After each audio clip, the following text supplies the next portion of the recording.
Hello and welcome to some more Star Citizen, Squadron 42 with updates and a summary of what's been worked on over the last few weeks and what's currently being worked on now for the single player campaign element of Star Citizen. There is a focus on AI updates, cinematics and scene progression, as well as ships and locations that we will visit during the game. This is a summary and highlights of the Squadron 42 May 2020 newsletter. There is a lot of much needed progress on AI and NPCs. They're working on realistic firing, initially tackling reload actions and adding that to the NPC decision-making process. This will have NPCs tracking their remaining ammo and using the best fire mode for a given situation.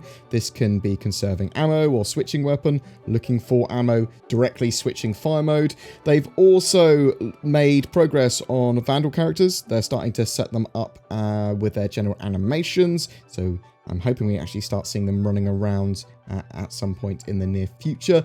Ship AI have completed their work on escorts and defend target AI, which involves a leader and one or more escort ships. When out of combat, the in-formation escorts fly alongside the leader and only enter combat when threatened. When out of formation, the escorts will join the formation if allowed to by the leader. If no formation is supported or all positions are reserved, then the ships will sort of like follow more loosely, where the AI will select a direction and a distance relative to the leader and then maintain a sort of loose position. Escorts can change position or leave the formation depending on the situation or rejoin it. When in combat, escorts engage enemies governed by an assignment range that can be different for each ship. However, engage doesn't mean initiate dogfight immediately and leave the leader undefended. Engagement happens gradually. First, escorts will gravitate around the leader to ensure they're between the leader and the target. If the enemy is closer, also defined by the assignment, the escorts will engage in dogfight. The overall flow ensures an escort is always in proximity of the leader to protect it and react if other attackers intervene. It's possible to differentiate the defend dynamic by assigning different engage ranges to escorts or by adjusting how tightly they shadow the leader. The defend target mechanic is also used for implementing simple convoy behaviors for shipments and peaceful operations.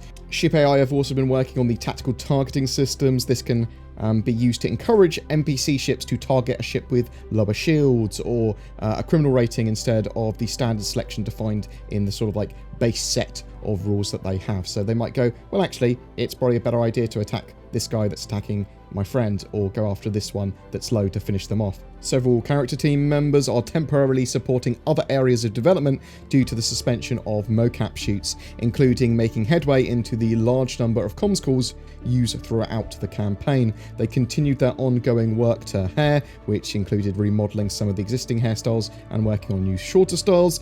They also improved the fidelity of blonde hair using the latest iteration of their hair shaders. They currently are finalizing officer uniforms and will move on to other uniforms in the coming weeks. There are around 15 UEE Navy outfits that are being created. The character art guys said, "Our focus is ensuring that details hold up during cinematic close-ups, as we do not use separate cinematic meshes.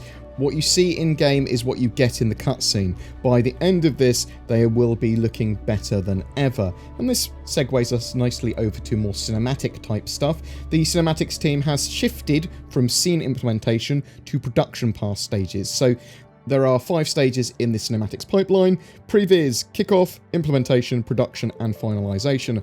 After the implementation pass, scenes will work in-game with the correct route for all NPCs. Timing and editing is synced for all scene members. The number of animation fragments is decided so the player can interact with them correctly. Poses are roughly matched, and the correct markup for abandon and interrupts is created. That's where sort of like a player will move away from an NPC that's talking to them, or NPCs bump into each other or whatever.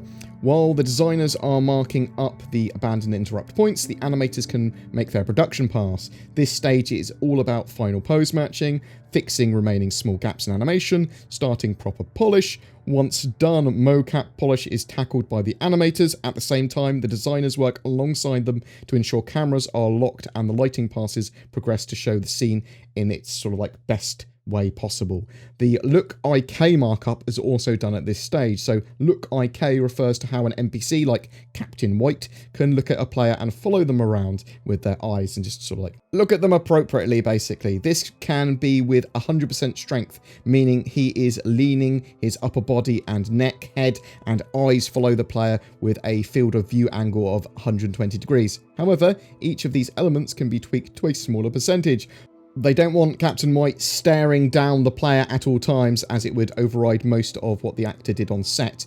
So it's sort of like they want it subtle. They want the characters to be able to track each other like they would in real life, rather than sort of like leaning over desks constantly because the player's crouched down being annoying. The cinematics team said, what we found during these reviews is that we need to carefully monitor the strength of eyes in Look IK. In real life, people talking to each other are not completely locked together, so keeping the eyes alive is a small but rather important detail to get right. It helps to keep as much of the performance alive as we can while pushing what was once a linear mocap performance into our interactive realm. Ships and location stuff. So gameplay scenes on and around the bridge seats of the Idris underwent iteration, and they're now beginning to support more of the social AI work in that location. They have prepared Hangar Interactables for NPCs to use too. They've worked on the Javelin's engineering section, expanding it because they needed to do more to it. Lighting work continued across the Javelin, utilising the new real-time cube map features used for light state transitions. There was work on the Javelin's built-in arsenal, including the new bearing Gatling cannon and considerably large bearing torpedoes. They are also continuing to build the Assedio comm array, assets and location for that. The player will visit several comm arrays during the first section of the campaign, so work needs to serve as the base for multiple stations before the unique art and assets can be added to each. Truck stops are progressing well as well, with impact damage being introduced to add a feel of long-term abandonment. These aren't truck stops and stations that players are familiar with from the Persistent Universe. All of Squadron 42's environments are unique to the campaign, at least at this stage, but a lot of the work is obviously transferable or will be reused in some way. It's not just for Squadron 42, but these are unique locations, at least at the moment, for Squadron. They also fleshed out the hangar interiors of one of the mining bases. This is the largest hangar in the game and needs to carry out multiple functions for the station and passers-by. Important story moments take place there as well. Work also began on two new unique locations, one brutalist in design and one more like a shanty town.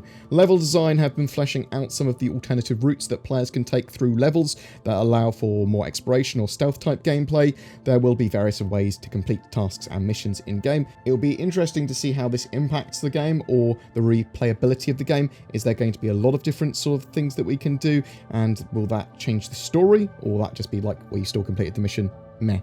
The space and dogfight team have been spacescaping various locations in game, crafting them into more believable and functional areas with identity that look used or look more believable and more lived in, I suppose, for a lot of this stuff. They worked on the updated scanning mechanics, making sure that they function correctly within Squadron 42. I'm hoping that we see some updated scanning mechanics in the Persistent Universe ASAP as well. And a lot of this we just discussed is transferable to Star Citizen, the Persistent Universe.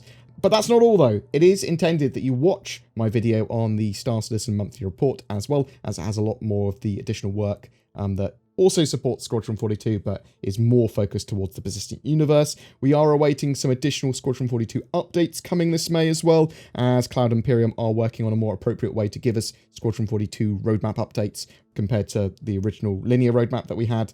So something a bit more interesting, something a bit more, appropriate. I'm interested to know what your thoughts on the progress of Squadron 42 are.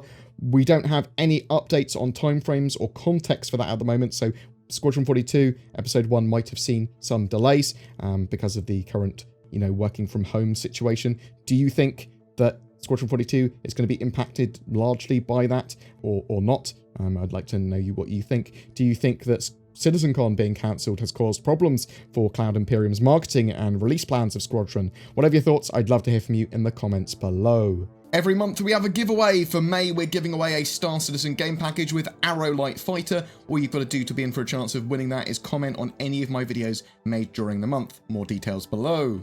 I am a shill for a couple of companies, NordVPN and NordPass. If you are looking for a VPN or a password management system, I recommend you check them out. They've got many benefits over free services, and as I'm pretty security conscious, I love those kind of services. Also, there's Shadow. If you are thinking about getting a new gaming rig or upgrading your gaming PC for Star Citizen or whatever, then consider Shadow instead. It is a internet cloud-based subscription service like Stadia, like GeForce Now, but this one gives you access to a full Windows 10 environment which is fully customizable, and that is significantly better in my opinion, allowing you to do a lot more with it. Check out the links below for them or use the code BoredGamer for discount. Also, if you wish to support the channel further, there is Patreon, there's the YouTube join member button down below. That really helps. This is a community supported channel and I wouldn't be able to do what I do without the support that I get. If you want to share these videos, if you want to comment, give feedback, whatever, that is also hugely appreciated. Thanks very much for watching, guys. You take care and I'll see you in the verse.